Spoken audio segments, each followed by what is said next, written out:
পরিবহন নীতি মানে এই যে আইন টাইন যা বদল করলো, যা করছে, তো ভয়াবহ ভয়াবহ।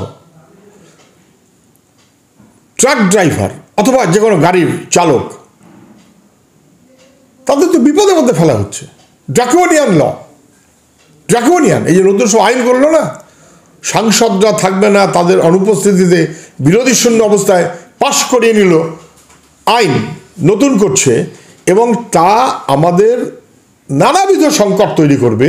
আপাতত পরিবহনের শ্রমিক যারা, তারা বুঝেছেন, তারা রাস্তায় নেমেছেন, তারা বিক্ষোভ দেখাচ্ছেন, এবং এটা যেমন কেন্দ্রীয় পরিবহন নীতি তার বিরুদ্ধে, এবং রাজ্যেও তো তারা বুঝতে পারছেন পরিবহন কর্মীদের প্রতিদিন হাজার হাজার টাকা শুধু পুলিশকে নজরানা দিতে হয়, সেই টাকা ঘুরে ফিরে আবার তৃণমূলের নেতাদের কাছে যায়। ফলে এটা কোনো অ্যাক্সিডেন্ট ইজ অ্যাক্সিডেন্ট, অ্যাক্সিডেন্ট যাতে না হয় তার জন্য সরকারের অনেকগুলো করণীয় আছে, রাস্তাঘাট ইত্যাদিতে বহু জিনিস করণীয় আছে, সেগুলো কিছু করবো না। কিন্তু বাই চান্স যদি কোনো কিছু হয়, বেড়ে শালাকে ধর, আগে ড্রাইভারটাকে 10 বছর জেল করিয়ে দাও। এটা কখনো হয় নাকি? এটা সুস্থ চিন্তা নয়।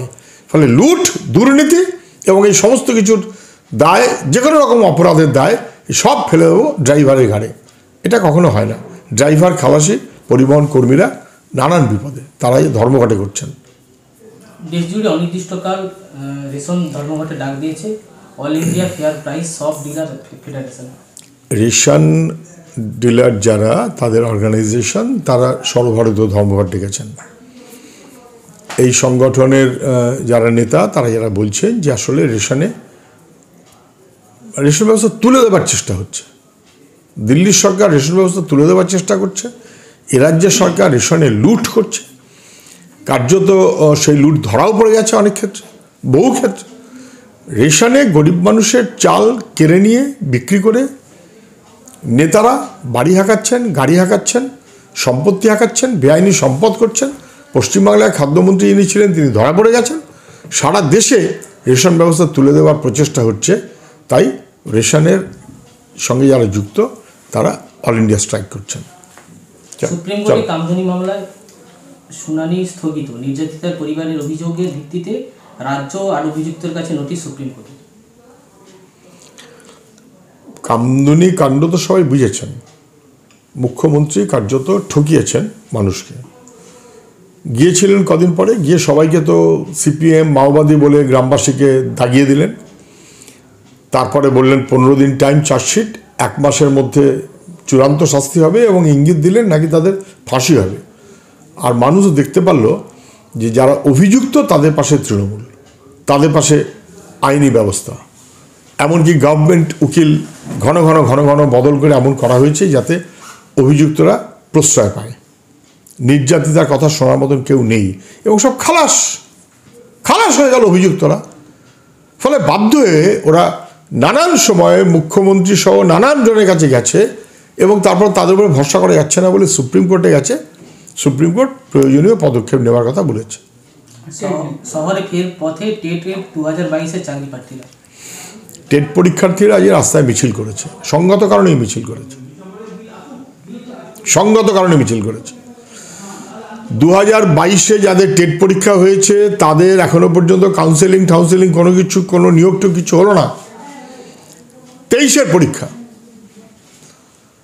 এবং সেই পরীক্ষা নিয়েও নানা প্রশ্ন আছে, আমি তার মধ্যে গেলাম না। তার আগে 17-র পরীক্ষা হয়েছে, 23-এর আগে 22 আগে 17, তার নিয়োগ কমপ্লিট হয়নি। তার আগে 14, সেই নিয়োগ নিয়ে পর্যন্ত প্রশ্ন আছে।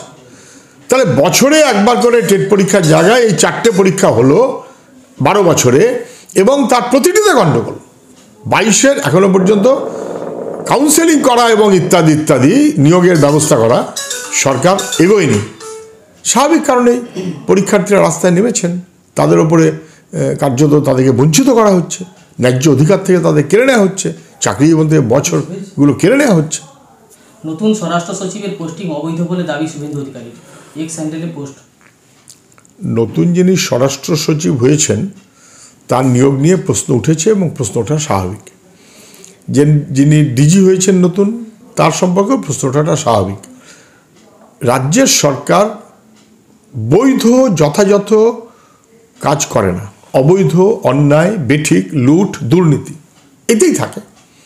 এবং আপনি লিখে রাখতে পারেন, এই যেমন দিল্লির সরকার নিয়োগে নিজের পছন্দ মতো লোককে নিয়োগ করবে বলে তার কোনো নীতি নিয়ম মানে না, ঠিক তেমন করে রাজ্য সরকার পছন্দ মতো নিয়োগ করা হবে, অতএব কোনো নিয়মকানুন মানে না। রিটায়ার্ড লোক তার ডবল চাকরি, আর সেখানে নতুন যারা আসবেন তাদের সিনিয়রদেরকে টপকে খুশি মতন যাকে তাকে যেখানে সেখানে নিয়ে এসে বসিয়ে দিলাম, এবং সেটা আইন অনুযায়ী নয়। যদি ঠিক মতো করে নির্বাচন কমিশন চলে, মমতা ব্যানার্জি মোদিকে দিয়ে ম্যানেজ করার চেষ্টা করছেন, যদি না পারেন তাহলে নির্বাচন কমিশন স্বরাষ্ট্র সচিব ডিজি দুজনকেই সরিয়ে দিতে বাধ্য।